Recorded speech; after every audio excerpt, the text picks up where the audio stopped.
Hello nursing experience, कैसे हैं आप सभी। Welcome to my YouTube channel boards to nursing. If you don't know me, my name is Hina Kumari and आज हम लोग बायोलॉजी का चैप्टर पढ़ने वाले हैं, जेनेटिक्स, जिसमें हमने बहुत सारी पार्ट्स को कंप्लीट करवा दिया। अगर आपने नहीं देखा है तो देख लेना।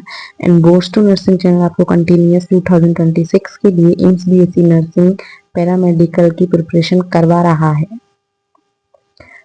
तो स्टार्ट करते हैं आज का लेक्चर। लास्ट क्लास में हमने सारे लॉस के बारे में पढ़ लिया था एंड आई नो बहुत दिन बाद क्लास हो रही है, बट हमारा सिलेबस टाइम से कंप्लीट हो जाएगा, सो इसके बारे में आप लोग को ज़्यादा वरी करने की मेरी नहीं है। सो आज का हमारा टॉपिक है इनहेरिटेंस ऑफ वन जीन।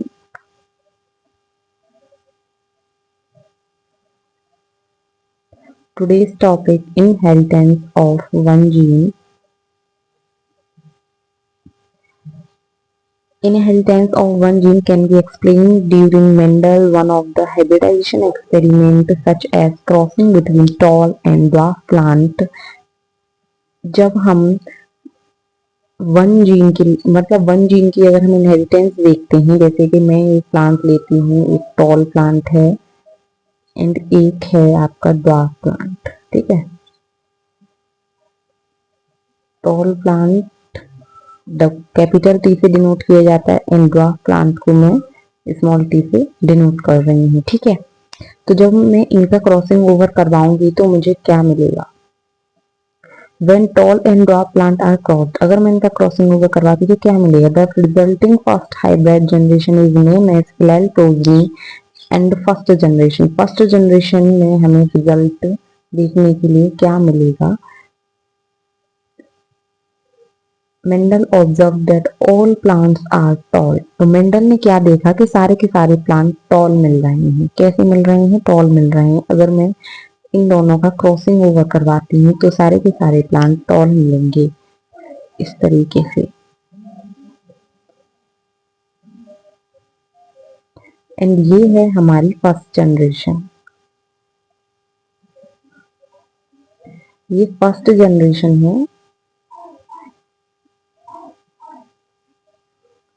जिसमें कि हम अगर क्रॉसिंग ओवर करवाते हैं वन जीन की तो हमें उसमें सारे के सारे जो मिलेंगे, वो जनरेशन जो मिलेगी, इसमें सारे प्लांट्स जो मिलेंगे वो हमें टॉल मिलेंगे।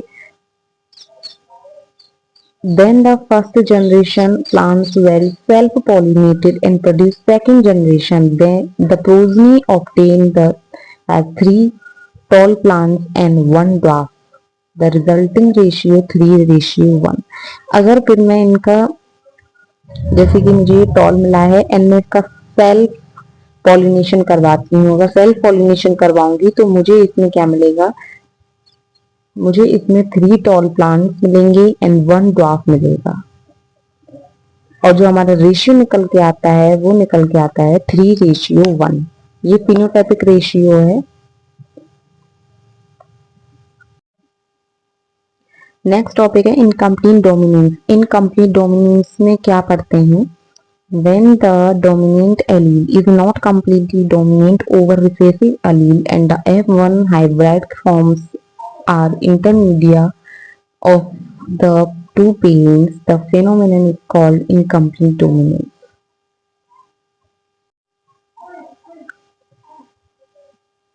जो डोमिनेंट एलील होती है वो कंप्लीटली डोमिनेंट नहीं हो पाती है। डोमिनेंट का मतलब क्या था कि डोमिनेंट जो होती है वो जो रिसेसिव एलील होती है उसे रिसेसिव कर देती है। उसके ऊपर डोमिनेंट मतलब डोमिनेंट जो होती है वो बड़ी होती है, रिसेसिव जो होती है वो स्मॉल लेटर में हम लोग उसे डिनोट कर देते हैं क्योंकि छोटी होती है। ठीक है, तो डोमिनेंट जो है वो पूरी तरीके से डोमिनेंट नहीं हो पाती है, कंप्लीटली डोमिनेंट नहीं हो पाती है F1 जनरेशन में। एंड रिसेसिव एंड डोमिनेंट के बीच का इंटरमीडिएट कैरेक्टर हमें शो होता है, that is the third character. Two parents के बीच का, टू पेरेंट्स एलील के बीच का हमें इंटरमीडिएट कैरेक्टर शो होता है फर्स्ट जनरेशन में। उसको हम लोग बोलते हैं incomplete dominance. Okay, incomplete dominance बोलते हैं। जैसे कि एक एग्जांपल है, अगर हम एक रेड फ्लावर को जो कि डोमिनेंट है उसे क्रॉस करवाएं व्हाइट फ्लावर के साथ जो कि रिसेसिव है तो हमें F1 जनरेशन में पिंक कलर के फ्लावर्स मिलेंगे। व्हाइट एंड रेड का मिलाकर के पिंक होता है। अगर हम देखें लॉ ऑफ डोमिनेंस के अकॉर्डिंग तो हमें डोमिनेटिव मिलना चाहिए था, मतलब हमें सारे के सारे फ्लावर्स रेड मिलने चाहिए थे, लेकिन ऐसा नहीं हुआ। हमें कैसे फ्लावर्स मिल रहे हैं? पिंक फ्लावर्स मिल रहे हैं। दैट्स वाई ये जो होता है इसे कहते हैं इनकम्प्लीट डोमिनेंस। जो डोमिनेंट एलील है उसका कंप्लीटली डोमिनेंस ना हो पाना ही इनकम्प्लीट डोमिनेंस होता है।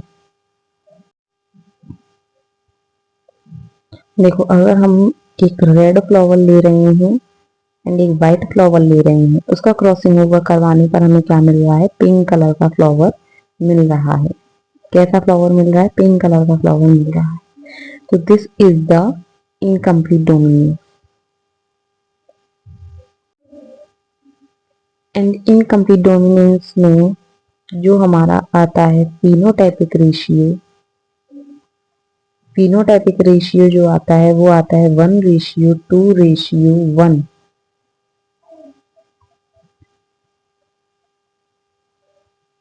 एंड मैं आपको बता दूं यही हमारा होता है जीनोटाइपिक रेशियो। मतलब इनकम्प्लीट डोमिनेंस में हमें phenotypic ratio and genotypic ratio same मिलते हैं। इनकम्प्लीट डोमिनेंस की जो डिस्कवरी की थी वो किसने की थी? कार्ल कोरेंस ने की थी। कार्ल कोरेंस ने डिस्कवरी की थी। इसकी की थी डिस्कवरी कार्ल कोरेंस ने? इनकम्प्लीट डोमिनेंस की। ओके, एंड इसके कुछ एग्जाम्पल हैं। इनकम्प्लीट डोमिनेंस के एग्जाम्पल पूछे जाते हैं एग्जाम में, तो उसका एग्जाम्पल है। पहला एग्जाम्पल है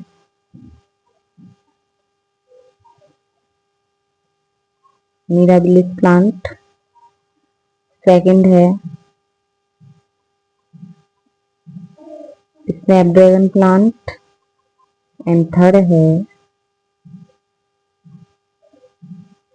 एंडालुसियन चिकन। ये 3 एग्जाम्पल्स हैं जो पूछे जाते हैं आपके एग्जाम में कि इनकम्प्लीट डोमिनेंस के एग्जाम्पल कौन कौन से हैं।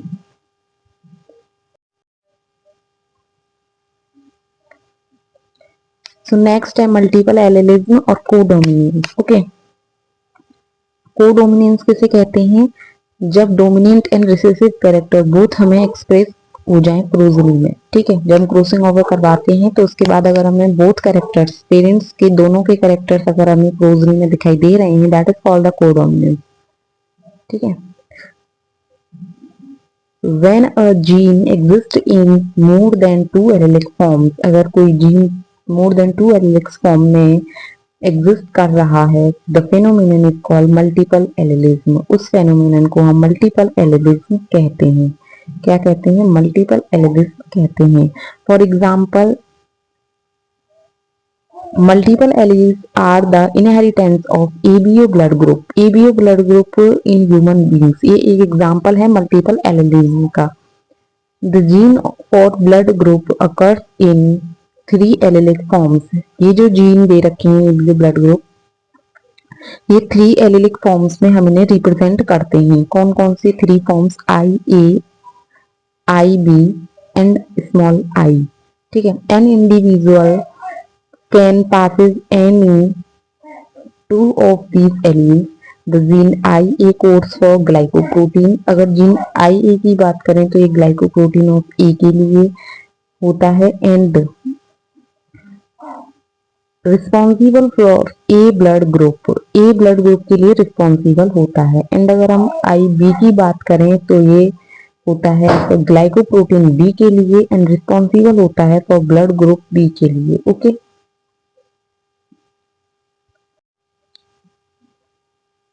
सो ये देखो, ये हैं ब्लड के टाइप्स, जैसे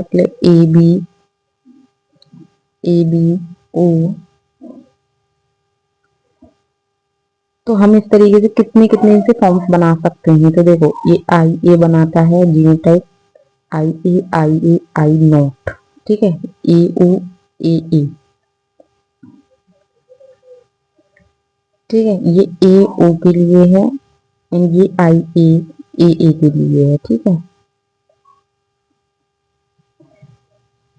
आई बी ओ ये बी ए के लिए है, एंड बी भी अगर किसी का है तो ये उसके लिए है। इसी तरीके से ई बी के लिए ये है एंड ओ के लिए 0 हो जाता है, ठीक है।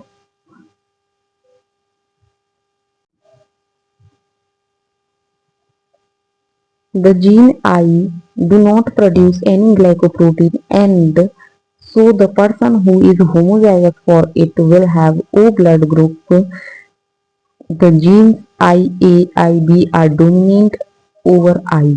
IA and IB alleles are equally dominant and produce both glycoprotein A and B, and the blood group is AB. Such alleles are known as codominant alleles. मतलब अगर किसी के अंदर ओ ब्लड ग्रुप है तो ओ ब्लड ग्रुप जो होता है वो कोई भी ग्लाइकोप्रोटीन नहीं बनाता है, कोई भी ग्लाइकोप्रोटीन नहीं बनाएगा। दैट्स वाई वो जो होता है वो रिसेसिव होता है, डोमिनेट कर दिया जाता है through the I A and I B. I A and I B उसे डोमिनेट कर देते हैं, and I A and I B allele जो होते हैं वो इक्वली डोमिनेट होते हैं एंड प्रोड्यूस करते हैं ग्लाइकोप्रोटीन, जैसा कि मैंने अभी बताया, A and B, okay, and responsible होते हैं for the blood group of A B, और इसी को हम कहते हैं कोडोमिनेंट एलील। कोडोमिनेंट एलील मतलब दो कैरेक्टर्स एक साथ दिखना प्रोजीन में बोथ पेरेंट्स के, उसे कहते हैं कोडोमिनेंट। एंड मल्टीपल एलीलिज्म होता है, सिंगल कैरेक्टर अगर कंट्रोल हो रहा है बाय मल्टीपल एलील्स मिलकर एक सिंगल कैरेक्टर को कंट्रोल कर रही हैं, that is called multiple allelism. I hope it is clear to you. Next topic की तरफ चलते हैं। सो नेक्स्ट टॉपिक है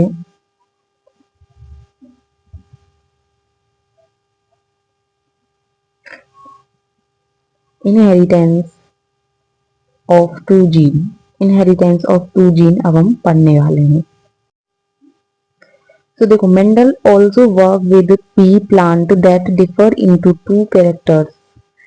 ही has chosen the color and the shape of the seed to explain the inheritance of two gene। इन्होंने क्या किया था, Mendel ने वर्क किया था जब पी प्लांट पर, तो इन्होंने टू कैरेक्टर्स भी लिए थे जिसे हम डाइहाइब्रिड क्रॉस भी कहते हैं।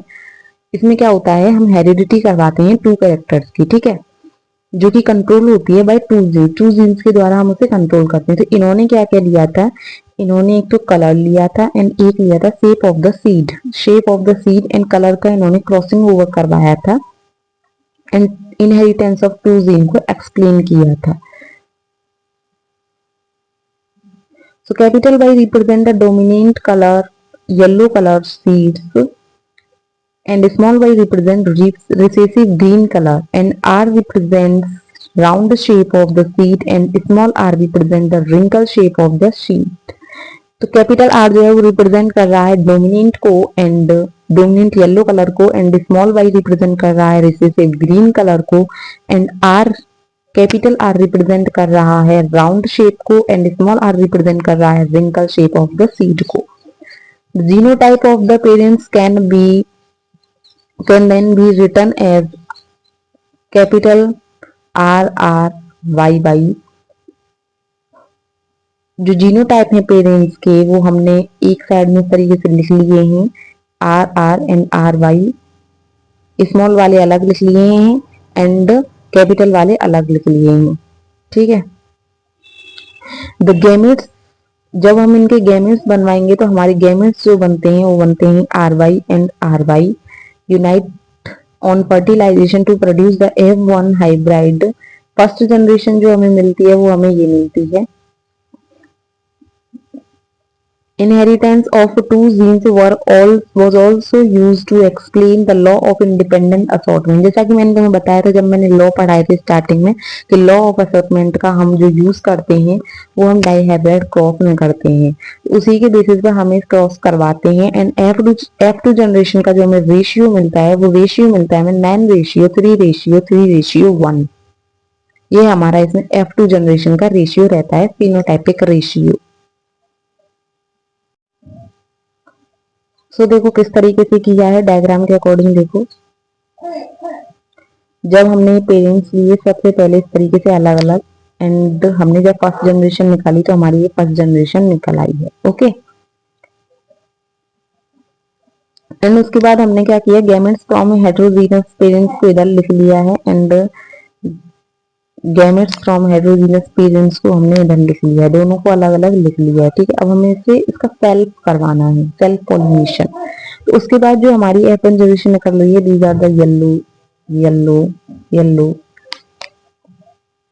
तो हमारे जो रेशियो निकलता है एफ जनरेशन का, फिनोटाइपिक रेशियो निकलता है 9:3:3:1, क्योंकि एक हमारा देखो रिंकल भी है, कुछ हमारे येलो भी हैं एंड कुछ हमारे ग्रीन भी हैं।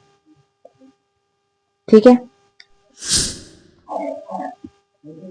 सो आज के लिए इतना काफी है, मिलते हैं नेक्स्ट वीडियो में। आई होप आपको लेक्चर अच्छा लगा होगा, एंड नोट्स बना लेना, साथ ही साथ बैकलॉग इकट्ठा मत करना।